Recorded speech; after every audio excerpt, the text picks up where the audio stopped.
Hindi, Noel. Walang magpapatawad sa taong sumira ng pamilya ko.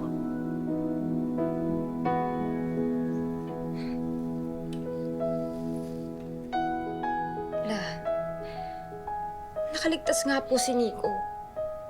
Pero sa totoo lang, La, mas malalim nga po yung sugat niya eh. Kasi kami ni Kuya, yung barkada, kakasama po kami nagpagaling. Pero si Nico, mag-isa po siya sa Maynila. Walang nanay na nag-aalaga. Habang tayo pinipilit na kalimutan yung nangyari. Kung ganun po yung tawag sa hustisya, bakit parang walang natitira sa atin kundi lungkot?